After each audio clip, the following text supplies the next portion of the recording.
Hi, this is James Deal, and today is August the 1st, 2018.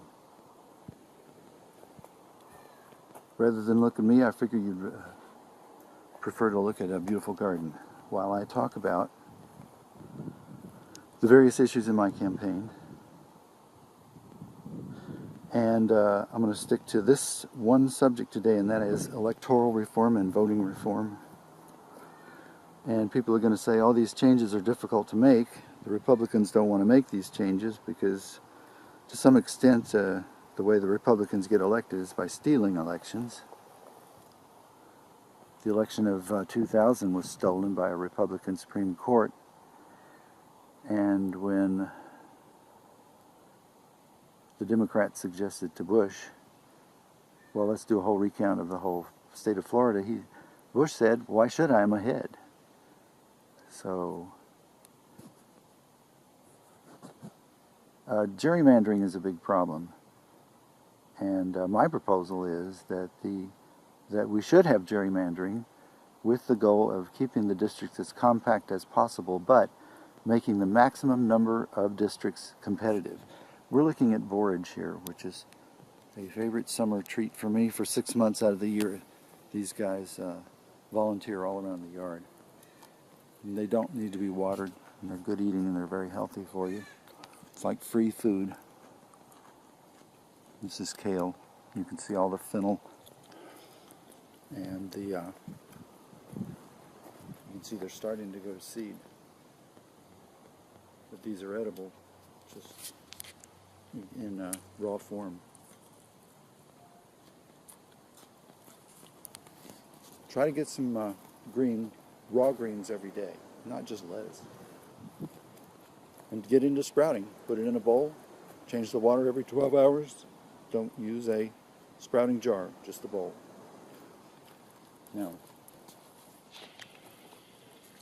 celery is prolific, not subject to any diseases, and it's hardy and through the winter too. So, celery.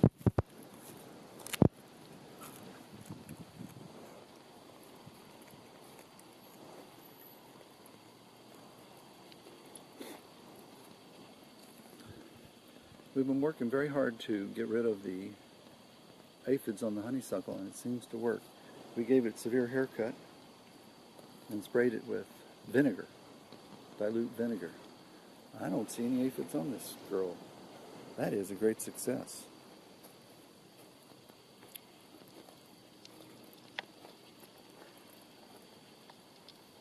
So, in order to make politics work for people, not for machines, not for companies, is to lower the cost of running for office, to make it possible for a person with great ideas, great talent, great skills, to be able to run and compete with people who have bags of money.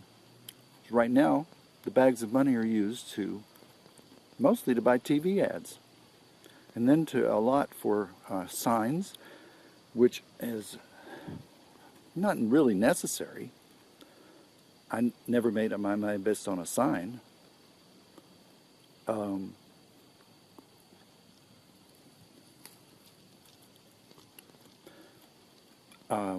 And printing mailers. You know, I get multiple mailers sometimes from the Democratic candidate. You can tell who's got the money.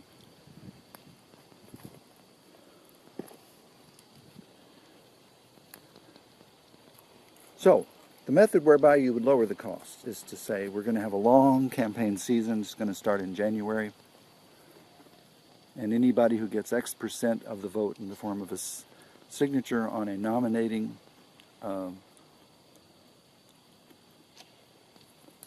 petition would then start receiving benefits from the Electoral Commission, which should be a separate branch of government.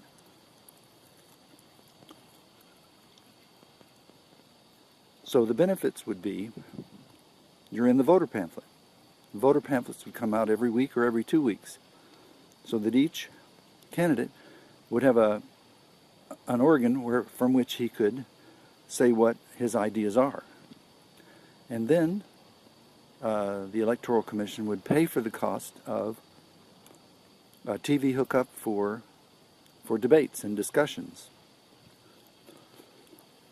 And then the Electoral Commission would pay for ads in all the newspapers.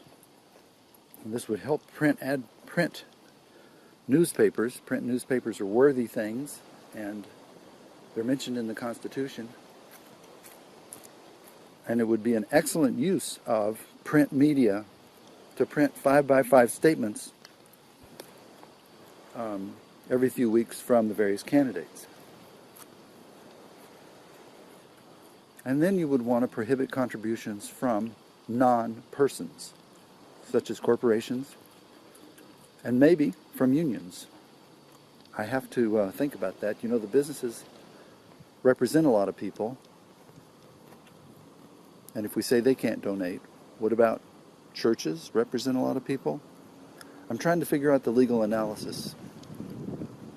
But the idea is that it wouldn't cost much to run.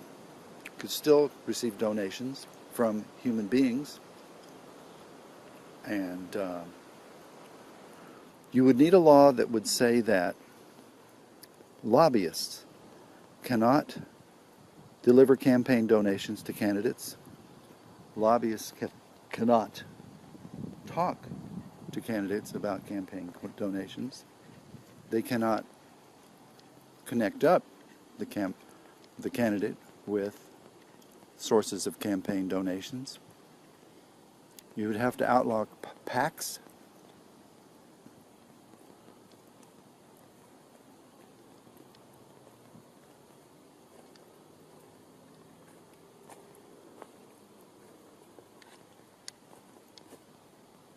So I don't think you could outlaw a rich person spending his own money on his own campaign. In some ways, the rich person is really a little bit more independent than the guy who's dependent on the donations.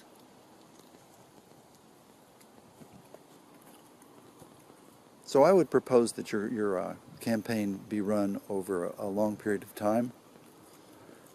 And then I would propose adding a pre-primary, like in March. So let's say that back in January, 30 people sign up to run for governor in 2020. And then in March, you would have a pre-runoff to lower the number down to, say, 3. And I don't like the top 2 format. I think it should be the top 3. I think that would open more possibilities for people to consider the runner-up. Problem with top 2 voting is that there's no runner-up. And I also think we need instant runoff voting where you vote for your preference. Today I'm voting for X, but if X loses, then I'm for Y.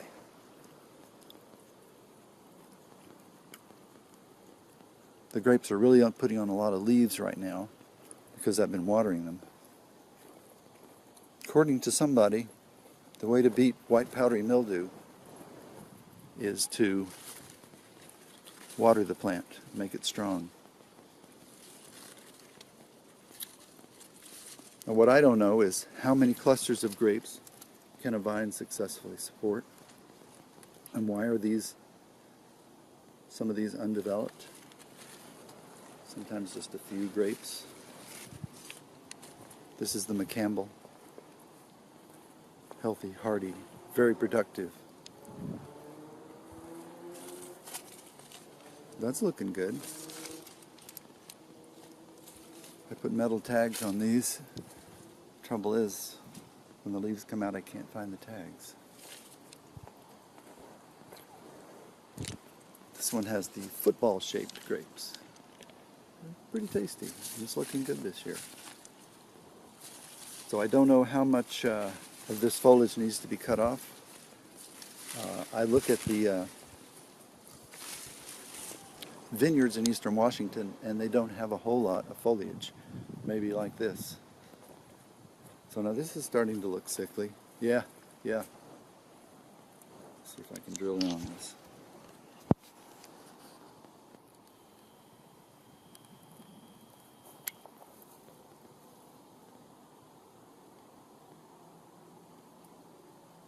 That's white powdery mildew, folks. And this is some kind of European grape, like a Gewürztraminer, which is a great idea, but you have to be an expert to know how to deal with problems like this. This plant has been well watered, but it's still infected. And the backside of the leaves have got something wrong with them. So I'm trying to be organic. So basically I can tell you that I've planted a new plant just to the right of it. I'm going to plant a new plant to the left of it. This plant, I might say goodbye. I might try to graft a different type of plant onto the rootstock, onto the stalk, because it's such a powerful plant. I don't know if the infection is within, if that would produce a new type of grape, but one with the same problem. Now this one has had white powdery mildew in the past, but doesn't seem to have the problem now. It's sort of looking white.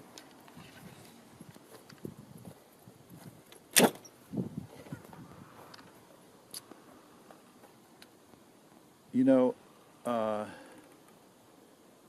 so you have the election of 2000, and then 2004, I'm trying to remember what happened. Bush got reelected, and then 2008 Obama won and got both houses of Congress, and then in 2010 lost both houses of Congress. So the Wall Street Democrats have not done really well, and they're trying to stay in the center so maybe they can attract some independent and some Republican votes. And I got news for them, folks: the Republicans are never going to vote for Democrats.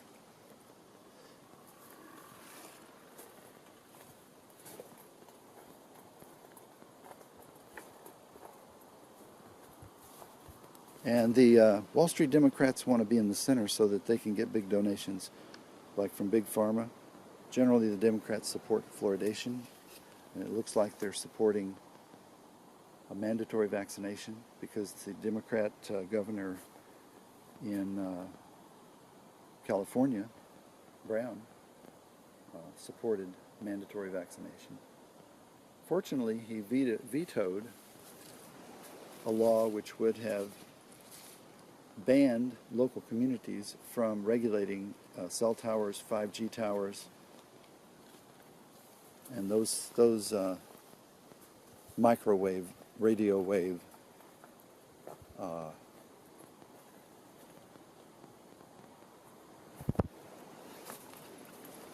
nuisances. They're at least nuisances because 3% of the people say they're directly affected by them. Okay, let's see what this one is. This says E-I-N-S-E-T. E-I-N-S-E-T. Einset. I planted that in 2010. So, I don't know. The grapes look okay, but the leaves are looking bad.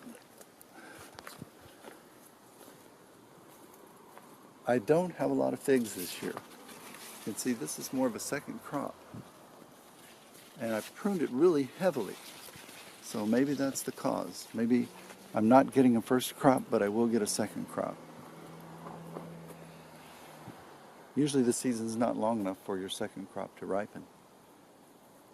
And this is the Italian prune plum, which might make 1 or 2 plums.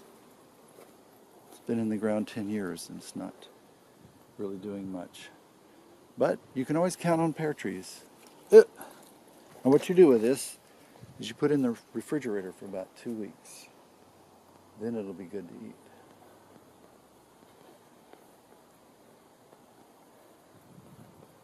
And we've got the orchis pear. These are coming along. This is the first time they've produced fruit.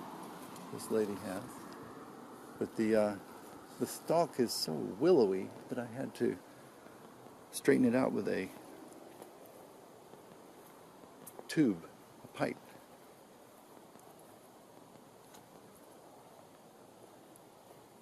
So this is the front. I like to show off to people the things they can grow This is called Asiatic lily. Why don't we just bury that? Cover it up. And I love this succulent. I got it way up in the mountains at 6,000 feet.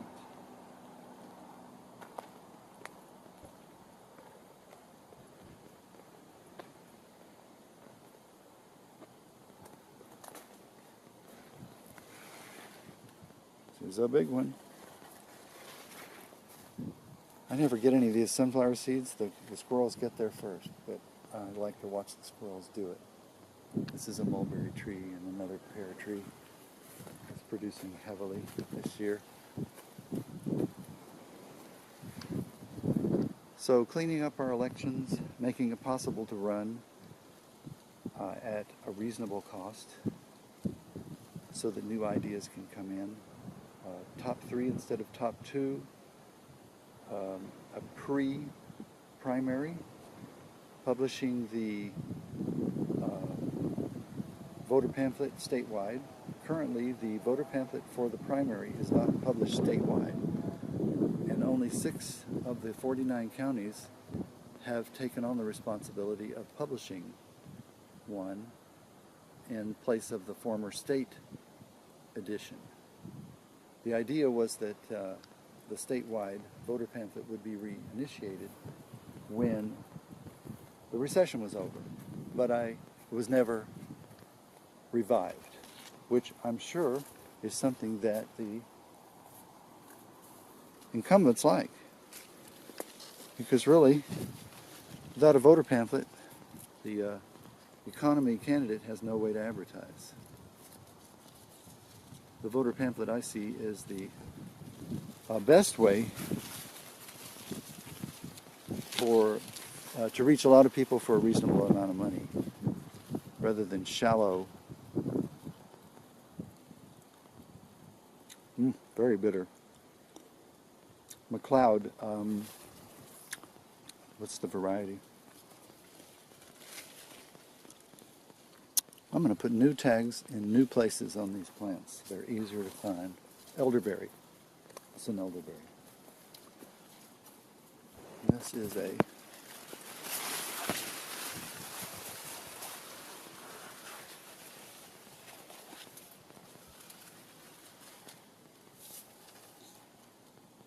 mulberry. Not a mulberry bush, it's a mulberry tree. These are right mulberries. Oh, there. Oh, I got it. Yummy in the tummy.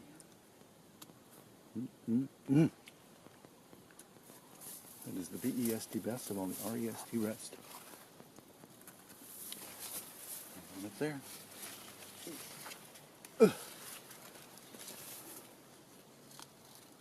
There's definitely something wrong with my pruning. I have had, in years past, hundreds of these. Didn't taste good.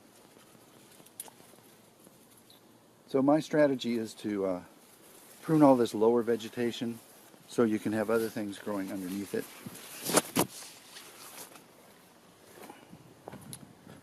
So the topic was election campaigning and election reform. And we probably do need an electoral commission. We probably need a constitutional amendment where people could call for a new election.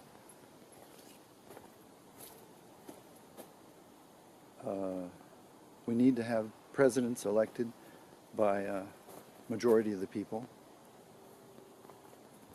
And some people will say, well, oh, that's so difficult. It's so far away. There's so much opposition to it. You know, the only way you're going to accomplish these things is if you set your goal and say, I don't care if it takes 100 years. We're going to start working on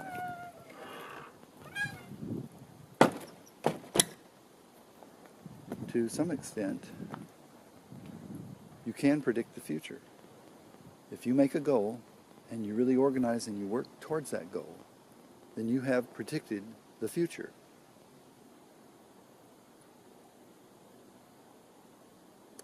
Now I want to insert a commercial message here, and that is that I am a real estate attorney and a real estate broker. throughout the state of Washington. I co-broker with other brokers when they have a deal that involves complexity, that one that gives you hot flashes, okay? And I work for 1% of the deal or a 0.5% or whatever's negotiated. And there's no charge for the phone call. I don't charge until I figure out if I can help you. And I help for sale by owners and lease optioners, seller financing situations. And in a lot of cases, I can quote a flat fee payable at closing. 425-774-6611. I always like to mention the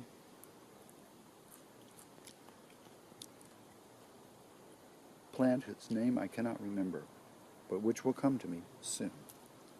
Arugula. The one that sounds like a car horn. Arugula.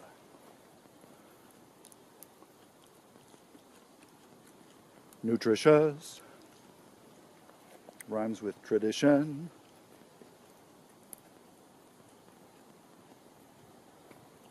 These are quite the growers. Look at all the seeds it's making.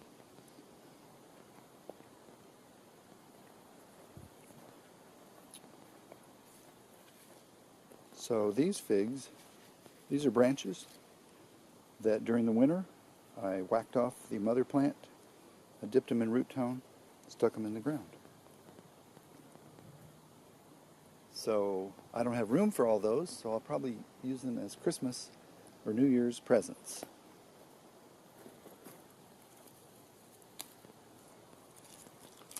Basil Rathbone. Still don't know what to do with the Mountain Lake Terrace.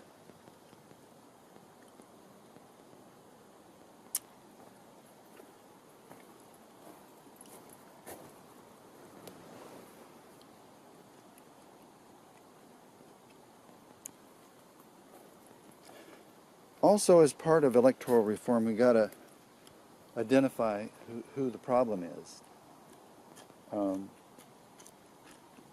The problem is that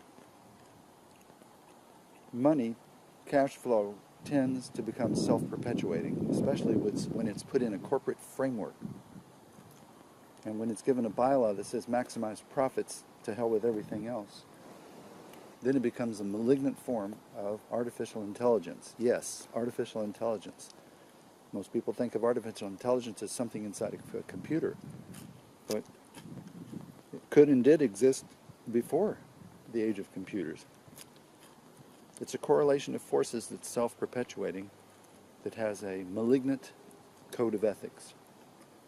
So, we really need to redo the concept of the corporation. The basic rule for the corporation is that profits must be goal number 2 after doing something good for the world. State's charter, most corporations and states have the right to say that if you want a corporate protection in this state, if you want to come into this state, you're incorporated in another state, and you want to retain your corporate protection here, then you need to have a certain code of ethics in which you put profits second to some other important work or works.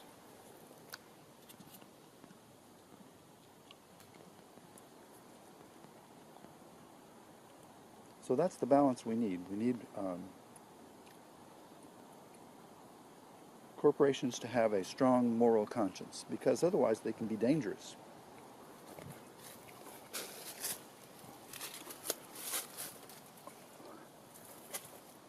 I'm under the shade here of the grape plants.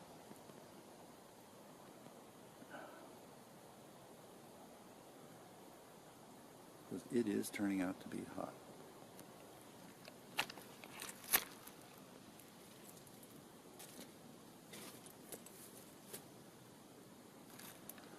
Under the current system, where candidates have to raise enormous amounts of money, they have to sell out to somebody effectively. And that's not good. It means that both parties have sold out to Big Pharma.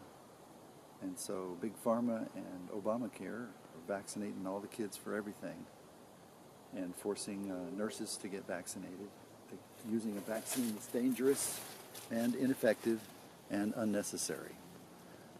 So you got to understand, folks, that there are profitable scams out there. And smart meters is one of them, and 5G is one of them. Fluoridation is one of them. Empty buses rolling around empty most of the time, that's another profitable fraud.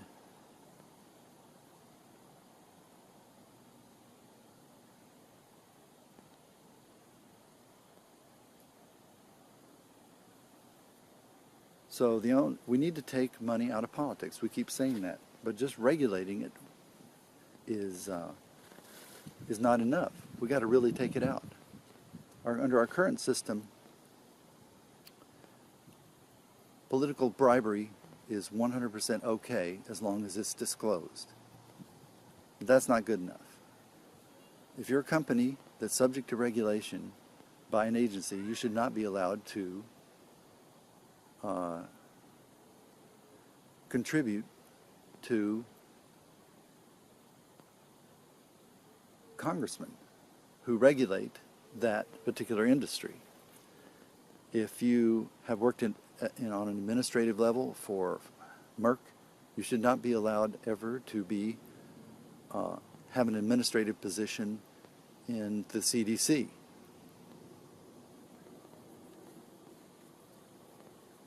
Or FDA.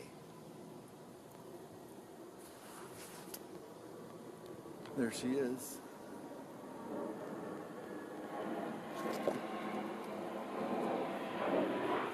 I'm right under the flight path for Payne Field.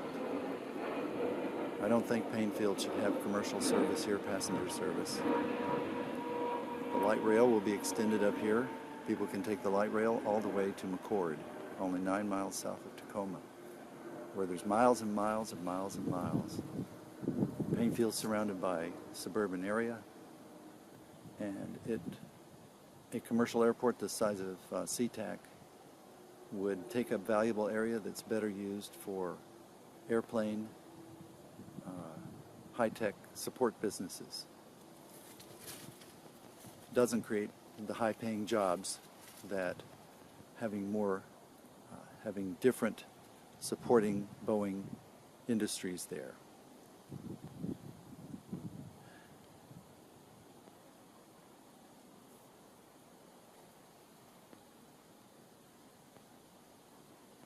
So we've got naive Republicans and naive Democrats and naive Greens. There's some Greens who don't think haven't figured out that fluoridation is unhealthy and a scam and a poison. And so why are we talking about safe pesticides? How about going organic? If organic farmers can grow everything that they need to grow organically, then that's how all agriculture should be done. And with animal husbandry, there should be no close confinement where there's disease, and animals should be treated very nicely if they're going to be our dinner. And they should be killed in a way where they don't know it's coming. Nitrogen gas would be their best way. They would all just go to sleep. Of course, I'm a vegan, and I would say, for me, I don't want any part of that system. Especially milk. To make a cow give milk, you got to take the calf away. Calf is stripped of its mother, and the mother is stripped of her calf, and they both anguish a great deal. And the males are used for veal. They go into the veal crates, and they're fed an iron-deficient diet, so their meat will be pink. They live a miserable existence with constant diarrhea. And guess what they're fed? Iron-deficient milk. Milk concentrate and surplus butter fat fattens them up. But it contains no essential fatty acids and doesn't contain minerals because calves eat grass. So that the calf doesn't need to get those nutrients from the milk. So it's a very sickly calf. And that's why milk is not an appropriate diet for humans. It contains no essential fatty acids.